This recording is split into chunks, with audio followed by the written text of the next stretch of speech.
हमारे साथ पप्पू यादव जी हैं। सर, पूरे देश भर में जो कोरोना का नया वेरिएंट ओमिक्रॉन उसका मामला सामने आ रहा है, बिहार में भी केसेस आ रहे हैं। बिहार के स्वास्थ्य व्यवस्था पे लगातार सवाल उठती रही है। जो सेकेंड लहर था उसमें देखा गया था कि ग्रामीण इलाकों में खासकर स्थिति कितनी खराब है। तो क्या लग रहा है कि इस बार ओमिक्रॉन से निपटने के लिए बिहार तैयार है? वैसे स्वास्थ्य मंत्री हो, सीएम होकर हमारी तैयारी पूरी है?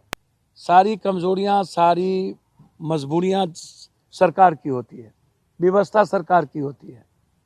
ये कभी यूरोप को नहीं देखते। यूरोप ने क्या कह दिया? यूरोप ने साफ कह दिया कि इससे डरने की जरूरत नहीं है और इसको पैनिक बनाने की जरूरत नहीं है और इसको कॉमन रूप से दिनचर्या में हमको लेने की जरूरत है।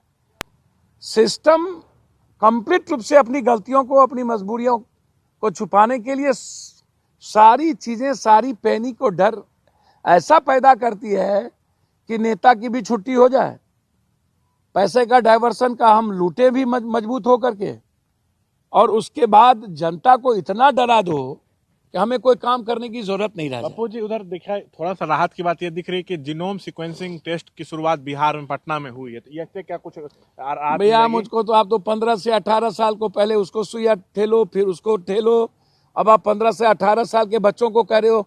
भैया ये क्या मार्केटिंग है? ये बात हल्ला 6 महीना पहले कैसे शुरू हो गया कि ये इस बार आएगा तो बच्चों में लगेगा? ये कौन बोल रहा है? कोई एक्सपर्ट बोल रहा है ना, इससे बोलवा कौन रहा है? बीमारी आई नहीं तब तक आप जान गए? आप ज्योतिष है क्या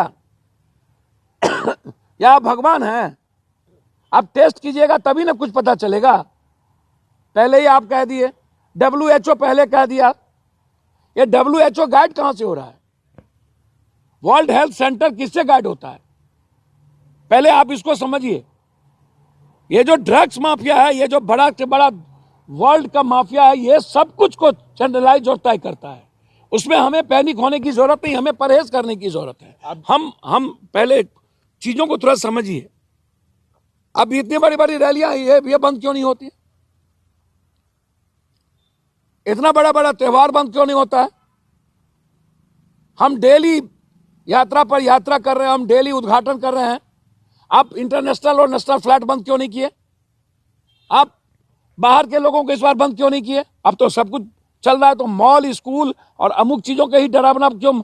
अब रात में कौन सा निकलता है आदमी भाई 11 बजे के बाद, ठंडा महीना में? तब आप लगा रहे हो, आप कर्फ्यू लगा रहे हो ताकि सुबह में डर जाए दुनिया और हम फिर अब मस्ती होकर के लूटे। मतलब पप्पू जी, आप मांग कर रहे हैं कि लॉकडाउन लगे, फ्लाइट्स पर रोक लगे, चुनावी रैलियों पर नहीं नहीं, एकदम लॉकडाउन नहीं लगनी चाहिए। लॉकडाउन लगाने वाला सरकार, वो जनता का सबसे बड़ा दुश्मन होगा। कोरोना में जितने नहीं मरेंगे सर, उससे ज्यादा गरीबी, बेरोजगारी और भूख से लोग मरेंगे। इसमें कोई मरने की डर नहीं है सर। चुनावी रैली आप आम जनता, मिडिल क्लास, आप 4 बजे मॉल बंद कर रहे हो, 4 बजे लोगों को रोकोगे, जिंदगी छीनोगे। 31 और 1 तारीख का व्यापार बंद कर दिया है आपने दुनिया में। 31 और 1 तारीख को जिसको ट्रिपल कमाते हैं उसको आपने एकदम आधा से अधिक कम कर दिया। चुनावी रैलियों पर रोक लगना चाहिए सर। भैया यदि आप बाप कर रहे हो, चुनाव होना ही है, इसको फिक्स है, ये तय है, उसको कोई भगवानों नहीं रोक सकता। रैली पे भैया जब आप कह रहे हो कोरोना, आप मॉल और सिनेमा हॉल लिमिटेशंस बंद कर रहे हो, तो ये इतना बड़ा रैलियों, ये नेता क्या स्वयं भू भगवान है क्या? ये ऊपर से लिखा गया है और ये संविधान और कानून और लॉ से ऊपर है। जब तुम एक तरफ WHO का गाइडलाइन या अपना गाइडलाइन को फॉलो करते हो तो उसमें चुनावी रैली नहीं आती है। मेरा सवाल है कि लॉकडाउन ये गलत है, ये गलत है, ये जनता के लिए सबसे बड़ा दुश्मनी होगी। युवाओं की जिंदगी पर सबसे बड़ा चोट होगा, मिडिल क्लास पे चोट होगा, व्यापारियों पर चोट होगा और भारत के इकोनॉमी पर चोट होगा। और इस बीमारी से ज्यादा ये नेता या सिस्टम, ये माफिया जिसका कोलैबोरेशन है, सब लोग, कि 85 तो डॉक्टर हो गए, ये लोग मिली भगत करके आम जनता को खत्म करेंगे और कुछ लोगों को मुनाफा देंगे। तो पप्पू यादव ने साफ कहा है कि लॉकडाउन बिल्कुल नहीं लगना चाहिए। बिहार में सीएम नीतीश स्वास्थ्य व्यवस्था को और मजबूत करे। साथ इन्होंने ये भी कहा कि जो चुनावी रैलियां चल रही हैं इस पर जरूर रोक लगे। दिल्ली से ETV